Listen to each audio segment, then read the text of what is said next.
오늘 수요에 배우신 여러분 모두에게 그 무거운 짐들이 예수님 때문에 가벼워지고 여러분의 모든 인생 가운데 하나님의 놀라운 은혜와 복이 부어지기를 주님의 이름으로 축복합니다.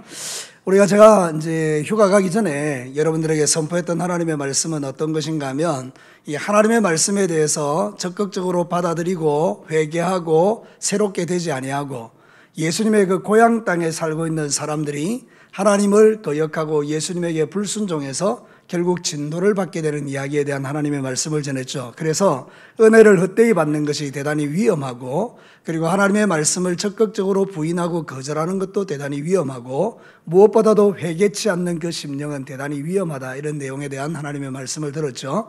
자, 오늘은 정반대입니다. 하나님께서 은혜를 베풀어 주는 자들이 누구인가, 그걸 우리에게 가르쳐 주는 것입니다. 그래서 오늘 이 성경 본문의 말씀을 통해서 하나님의 계시에 대한 말씀을 들으면서 하나님의 계시가 도대체 어떤 사람들에게 풀어지고 그것이 우리에게 주는 놀라운 은혜는 무엇인지에 대한 하나님의 말씀을 듣고자 합니다. 하나님은 지금도 당신을 거절하는 자들에 대해서는 은혜를 거절하지만 하나님께서는 당신을 사랑하고 또 당신을 사모하는 자들에게는 풍성한 은혜를 주시는 분인 줄로 믿습니다. 자, 오늘 이 성경 본문을 통해서 주시는 첫 번째 메시지를 한번 주목해 보십시다. 우리 다 같이 읽겠습니다. 하나님의 계시는 영적으로 겸손한 자들에게 풀어진다. 여러분, 오늘 성경 본문을 한번 볼까요? 여러분 25절 말씀을 크게 한 목소리로 한번 읽어보십시다. 그때에 예수께서 대답하여 이르시되 천지의 주제이신 아버지여, 이것을 지혜롭고 설기 있는 자들에게는 숨기시고 어린아이들에게는 나타내심을 감사하나이다.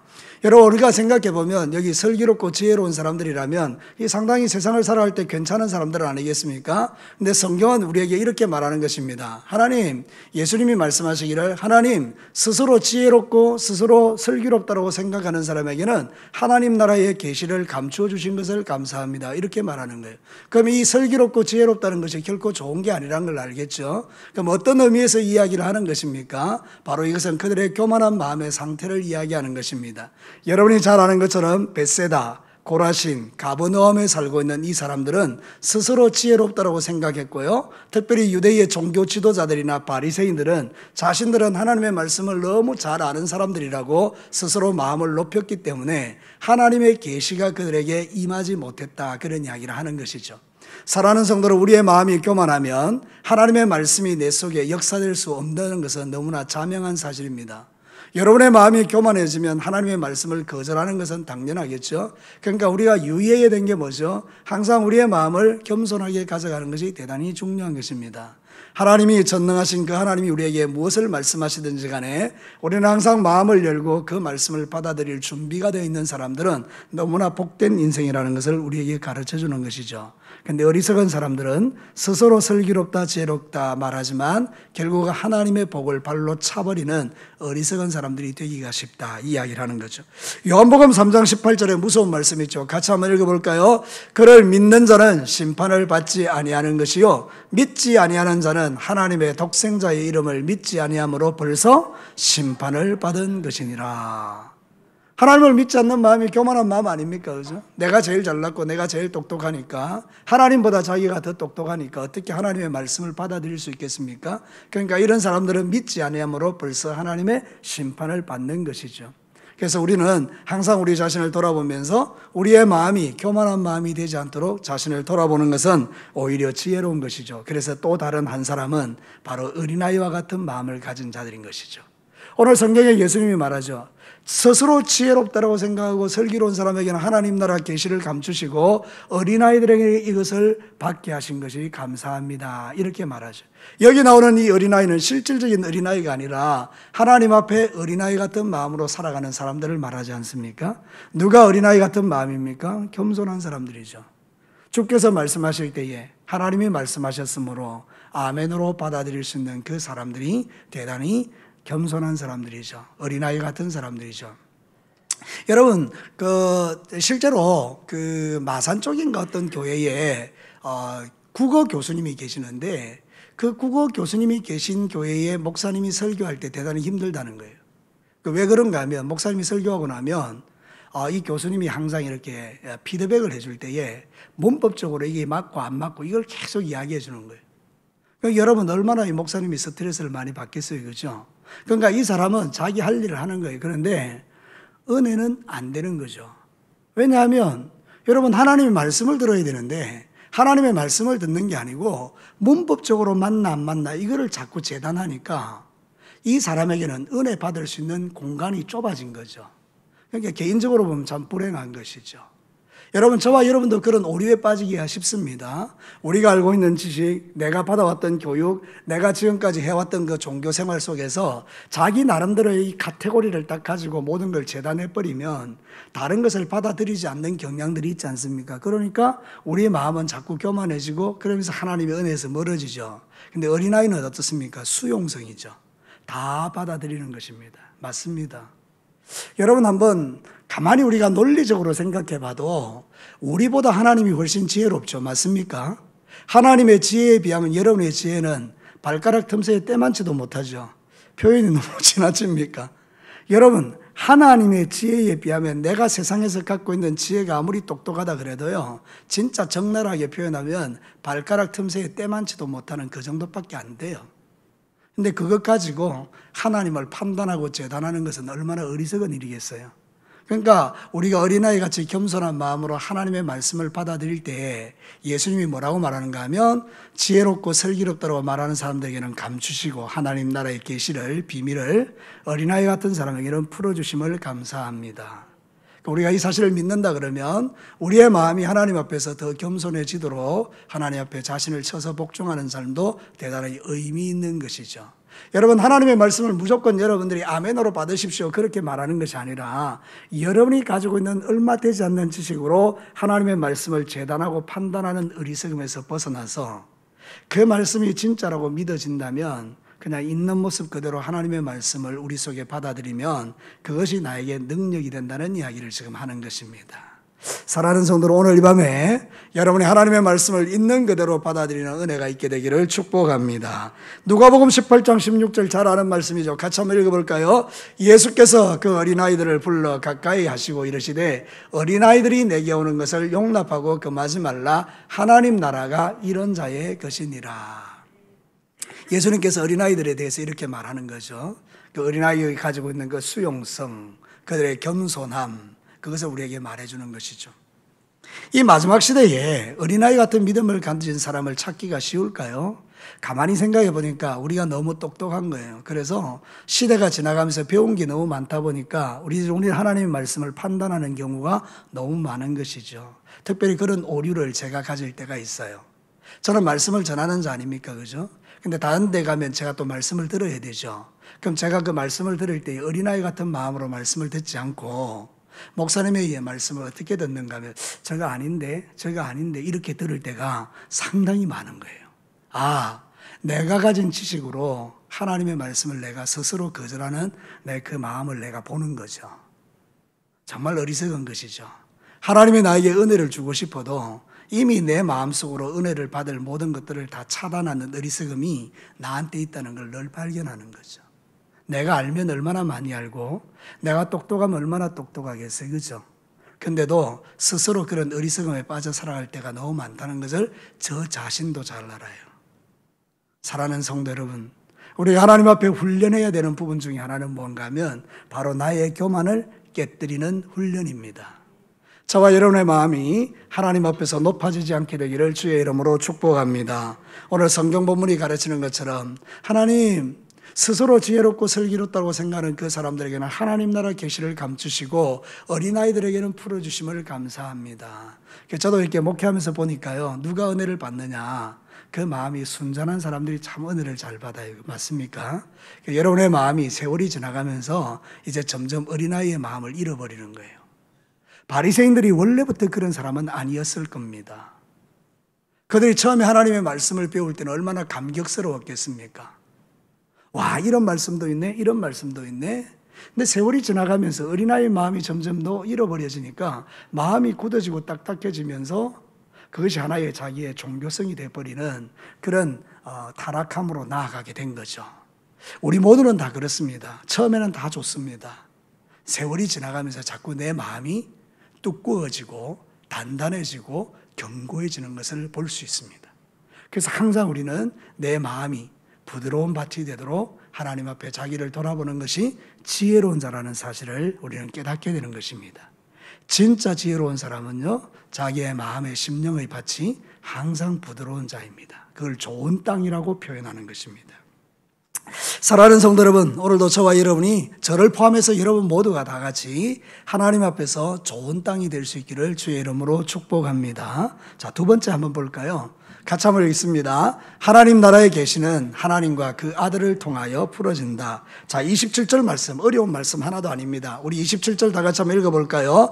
내 아버지께서 모든 것을 내게 주셨으니 아버지 외에는 아들을 아는 자가 없고 아들과 또 아들의 소원대로 계시를 받는 자 외에는 아버지를 아는 자가 없느니라. 야, 이 액면 그대로 한번 들어보십시다. 우리가 하나님을 아는 것, 우리가 예수님을 아는 것은 누구의 소원 때문입니까? 예수 그리스도의 소원 때문입니다. 하나님의 소원 때문입니다. 쉽게 이야기하면 내가 이렇게 예수 믿고 살아가는 것은 전적으로 하나님과 예수님이 내가 예수 믿는 것을 기뻐하고 좋아하시기 때문이라는 겁니다. 그래서 우리에게 그 진리를 깨달을 수 있도록 우리에게 계시를 주셨다는 겁니다. 이건 너무나 감사한 일이죠. 우리가 신앙의 삶을 살아갈 때 내가 이렇게 하나님을 알고 믿는 것 자체는 기적이라는 거죠.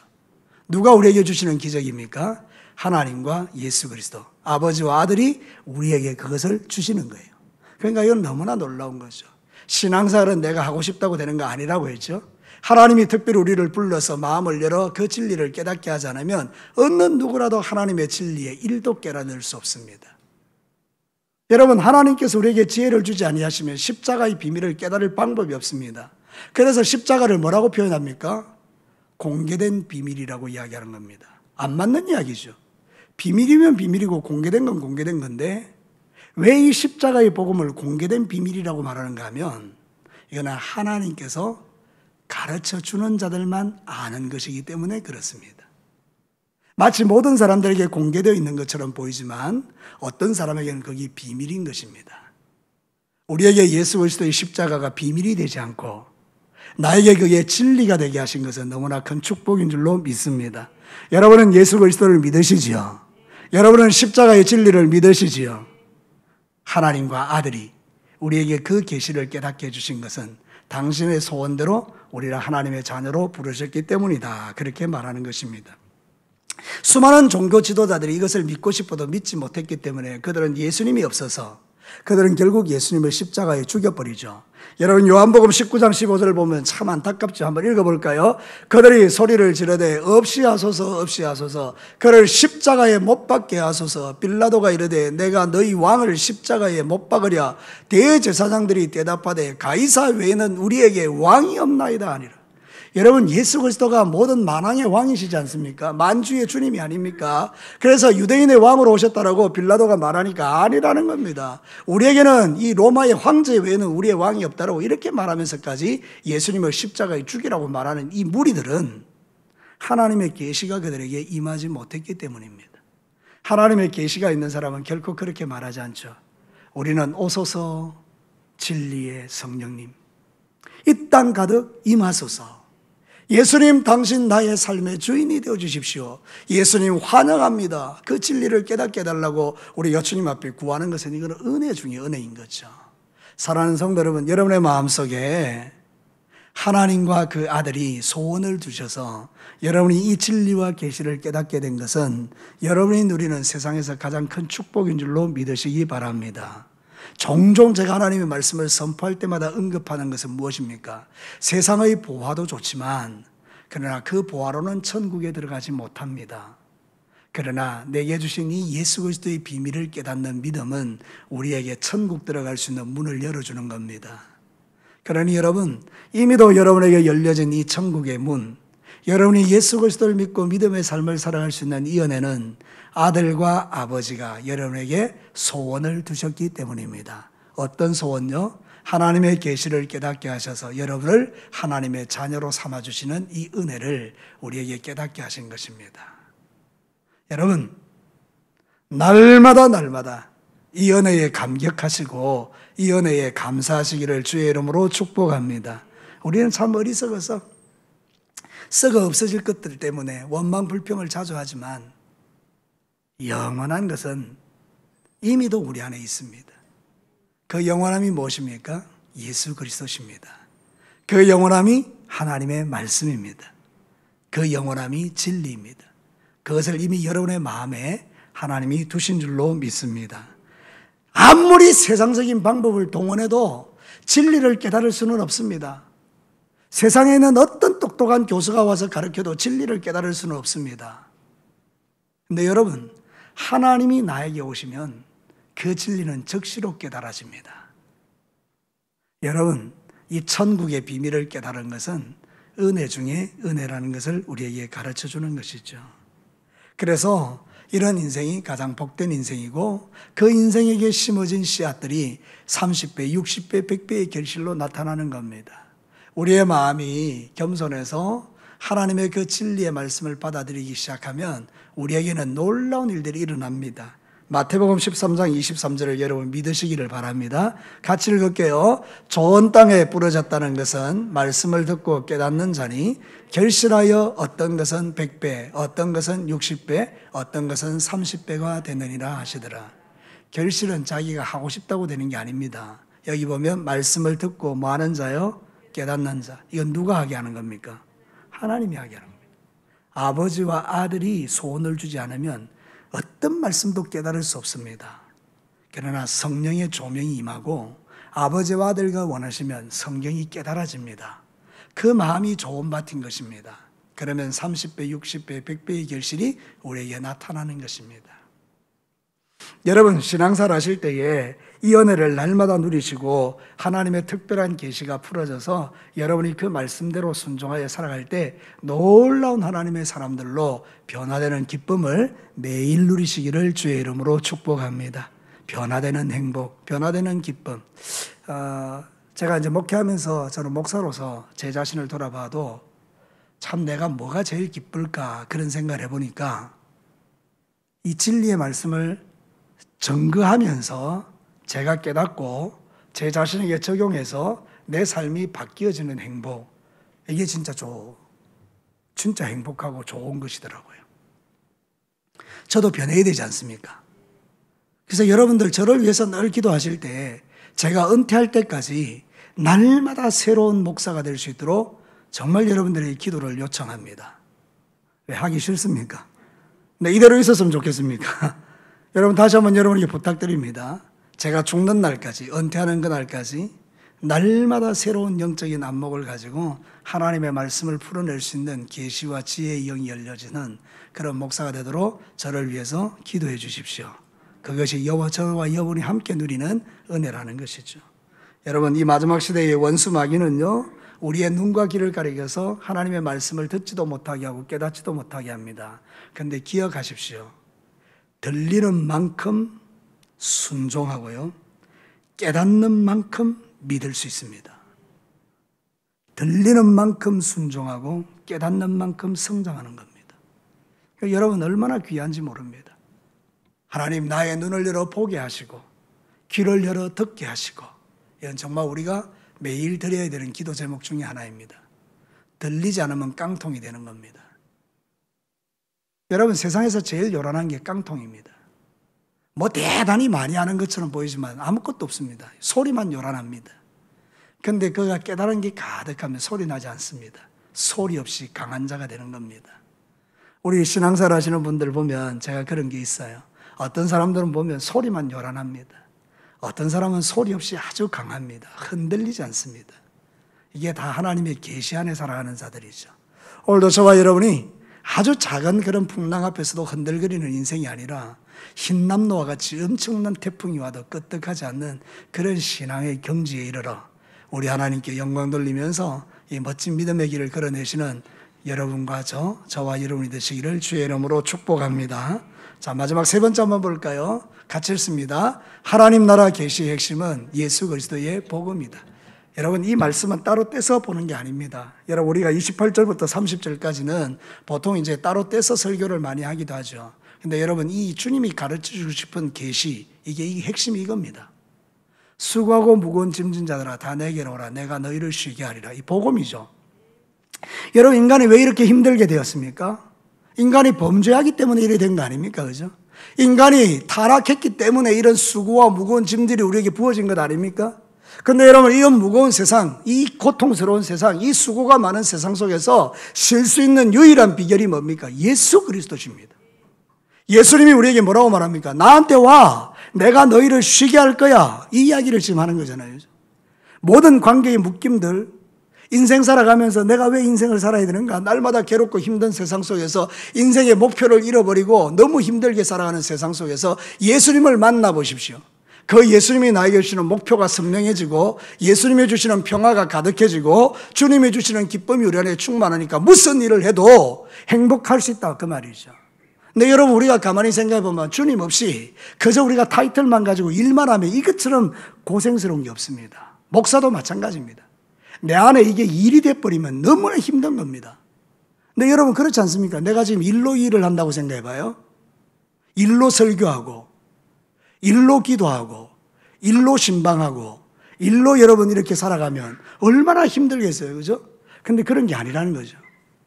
주께서 나에게 주신 그 놀라운 은혜를 가지고 주님이 나를 만나주신 그 만남의 감격을 가지고 주님이 쉬게 하시는 그 쉼 속에서 이 일을 감당해 나가면 이 일은 나에게 행복이 되는 거죠. 여러분, 오늘 이 예배가 여러분에게 무거운 짐이 아니라 여러분에게 행복이 되기를 축복합니다. 예수님 말합니다. 내게로 와, 그럼 내가 너희를 쉬게 할게, 이렇게 말하는 것입니다. 요한복음 14장 27절 말씀 잘 알죠? 이런 것이 여러분에게 가득하기를 축복하는데 같이 읽어봅시다. 평안을 너희에게 끼치노니 곧 나의 평안을 너희에게 주노라. 내가 너희에게 주는 것은 세상이 주는 것과 같이 아니하니라. 너희는 마음에 근심하지도 말고 두려워하지도 말라. 누구의 말입니까? 예수님이 뭐라고 말합니까? 평안을 줄게, 이렇게 이야기하잖아요. 이 평안은 뭐와 다릅니까? 세상과 다르다는 겁니다. 그러니까 뭐 하지 말라고요? 두려워하지 하지 말고 염려도 하지 말라. 우리는 이 말씀 믿어요, 안 믿어요? 그런데 실제적인 행동에는 믿어요, 안 믿어요? 실제로는 안 믿는 같이 살아간단 말이죠. 왜요? 내 안에 두려움이 있죠. 내 안에 뭐 있습니까? 걱정이 있죠. 내 안에 뭐가 있습니까? 근심이 있죠. 그러니까 이게 다 우리가 주님을 믿는다라고 말하지만 실질적으로는 믿지 않는 불신의 증거라는 거죠. 여러분, 이제는 우리가 예수님이 내 안에 계심으로 이런 모든 나를 괴롭히는 근심과 두려움에서 벗어나고 여러분의 마음에 주님이 주는 평안이 여러분에 가득하기를 주의 이름으로 축복합니다. 왜 가능한가 하면 예수님이 나의 짐을 대신 지시기 때문에 그렇습니다. 자, 성경 한번 볼까요? 29절 같이 한번 읽습니다. 나의 마음이 온유하고 겸손하니 나의 멍에를 메고 내게 배우라. 그리하면 너희 마음이 쉼을 얻으리라. 전에 제가 설교했던 거 기억하시는 분들은 아마 이해가 되실 거예요. 여러분, 유대 지역에서 소를 두 마리 결의할 때 한 마리는 어미, 하나는 새끼를 이렇게 같이 결의한단 말이죠. 그럼 어미는 덩치가 크고 새끼는 작으니까 멍에를 매면 누가 맵니까? 어미가 매죠. 그럼 새끼는요, 엄마 옆에만 졸졸졸졸 따라다니면 물어보겠습니다. 여러분, 어미가 힘들어요? 새끼가 힘들어요? 새끼는 안 힘들어요. 왜냐하면 어미가 지고 가니까. 그러니까 여러분, 이 이야기를 지금 예수님이 그렇게 하신다는 거예요. 예수님이 나와 함께 결의를 지고 예수님이 걸어가시면 나는 따라만 가면 나는 어떻게 되죠? 쉽다는 거죠. 내가 그 짐을 지고 가니까 힘들지 예수님이 지고 가시면 나는 힘든 게 없다, 이 이야기를 지금 하는 거거든요. 그런데 여러분, 우리가 신앙사를 때 보면요, 예수님을 모시고 살면서도 짐은 누가 지고 삽니까? 내가 지는 거예요. 자식도 내가 근심하죠. 돈도 내가 근심하죠.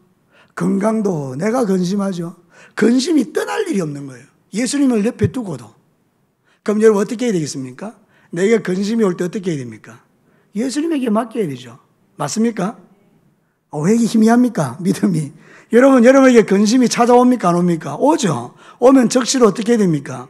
예수님에게 맡겨야 되죠. 왜? 예수님이 그렇게 말씀하시니까 나의 멍에를 메고 내 짐을 지라, 이렇게 이야기하니까. 여러분, 성경에 보면 이런 이야기가 있습니다. 시편 68편 19절 20절. 저는 이 성경 시편 읽을 때마다 이게 좋아요. 같이 한번 읽어볼까요? 날마다 우리의 짐을 지시는 주 곧 우리의 구원이신 하나님을 찬송할지로다. 하나님은 우리에게 구원의 하나님이시라. 사망에서 벗어남은 주 여호와로 말미암거니와. 이 사망이 이렇게 얼마나 무서운 겁니까? 근데 구원의 하나님께서 날마다 누구를 지주신다고요? 내 짐을 져주신다는 거예요. 저를 따라서 한번 할래요? 날마다 하나님이 내 짐을 져주신다. 믿으시면 아멘입니다. 진짜 믿으시기를 축복합니다. 이게 안 믿어지면 근심 걱정을 계속 내가 안고 살아가는 거예요. 어미가 이 소를 보니까, 새끼 소를 보니까 따라 먹으면 되는데, 지가 인생 짐지고 가면 그 엄마가 볼 때 얼마나 불쌍합니까? 우리가 딱 그렇다는 거예요. 하나님이 내가 걱정하지 마, 내가 짐을 지고 갈게 이래도, 아닙니다, 내가 내 짐 지고 갈게 이러고 자기 짐을 지고 막 힘들어 하는 거예요. 여러분, 이제부터 여러분이 신앙생활의 비결을 배울 때는 그렇게 하는 겁니다. 아, 예수님이 내 짐을 지고 가시는 거구나. 이게 실제가 되면 여러분이 힘들고 어려워도요, 그거 다 주님께 맡기죠. 이게 포도나무의 비유이기도 해요. 여러분, 포도나무가 있고 그 가지가 옆에 있죠. 가지가 할 일은 뭡니까? 붙어만 있으면 되죠. 가지가 뭐 열매를 맺으려고 노력합니까? 붙어만 있으면 이 나무로부터 공급되는 것이 열매를 맺게 만들어주죠. 그 포도나무 가지는 포도나무에 붙어만 있으면 돼요.